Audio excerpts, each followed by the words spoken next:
Carol, muito bom dia para você, para todo mundo que está com a gente. A Ucrânia voltou a ser atacada de uma forma até um pouco menos pesada do que nos últimos dias, mas mesmo assim, pelo menos 2 pessoas morreram e 17 ficaram feridas numa cidade chamada Prylyuk. Aqui em Kiev, a capital, não aconteceram bombardeios mais pesados, embora até agora há pouquinho tenha tido um alarme contra possíveis ataques aéreos dos russos. Aconteceram também alguns ataques sérios contra a infraestrutura do país, como os russos vêm fazendo desde o início dessa guerra.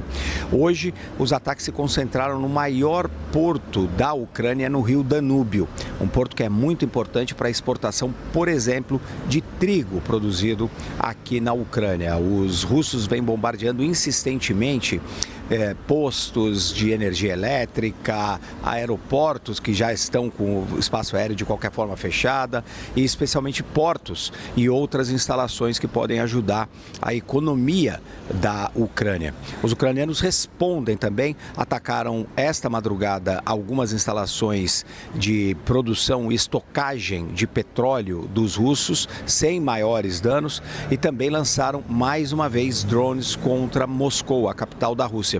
Foram poucos drones, 4 drones que teriam sido abatidos completamente pelas forças de defesa da Rússia. Isso, no entanto, acontece poucos dias depois dos ucranianos terem lançado mais de 500 drones contra a capital russa, Moscou.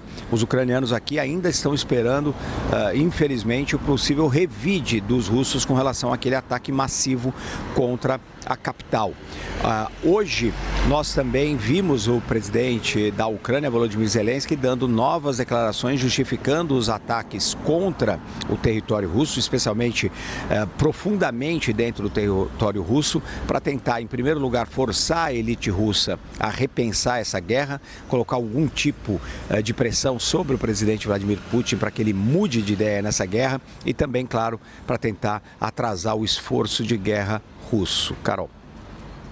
E justamente isso tudo acontecendo, Américo, no momento em que Vladimir Putin vai à China. Teremos o líder russo nesse encontro com o líder chinês.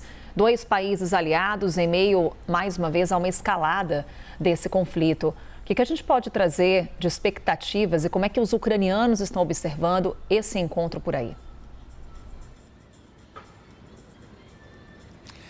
Carol, esse vai ser um encontro muito importante e tem algumas características que são também interessantes e que destacam aí a sua importância. Em primeiro lugar, ele acontece poucos dias depois do presidente Donald Trump ter ele mesmo feito uma visita a Pequim e feito várias reuniões com o presidente Xi Jinping. O presidente Vladimir Putin vai, inclusive, conversar com o Xi Jinping sobre os efeitos dessa conversa com o Donald Trump. Então, é uma mensagem, inclusive, da China para Washington, de que os chineses não vão abrir mão da sua relação estratégica, com a Rússia.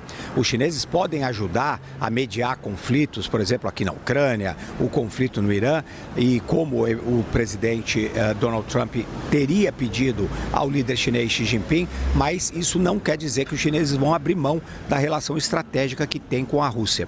E essa é uma relação muito importante, Carol, por 2 motivos e que interessa aos 2 lados. Em primeiro lugar, para os russos, porque eles vendem muito petróleo e muito gás para a China e importam muitos componentes técnicos que têm múltiplos usos, inclusive para armamentos que são utilizados para atacar aqui a Ucrânia.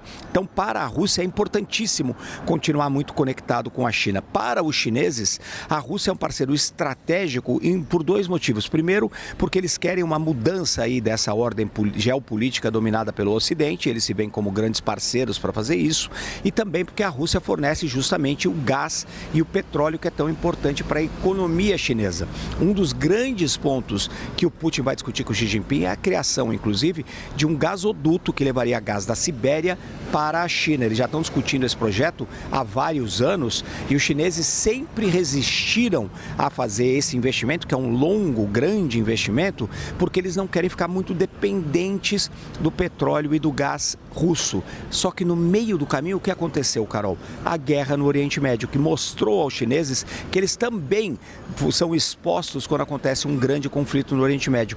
O presidente Vladimir Putin vai tentar convencer o Xi Jinping que esse seria o momento estratégico de fazer esse investimento. Os dois devem falar também, claro, sobre a guerra no Irã e certamente o Vladimir Putin vai continuar pedindo apoio dos chineses para continuar a sua campanha de guerra aqui na Ucrânia com esses efeitos devastadores que a gente está vendo. Claro que a gente vai acompanhar tudo isso, o que está acontecendo em território ucraniano, com o Américo Martins trazendo informação de momento, ao vivo aqui para a gente, além, claro, do que será essa visita de Estado de Vladimir Putin a Pequim. A gente daqui a pouco retoma contato, Américo, direto da Ucrânia, aqui com a gente.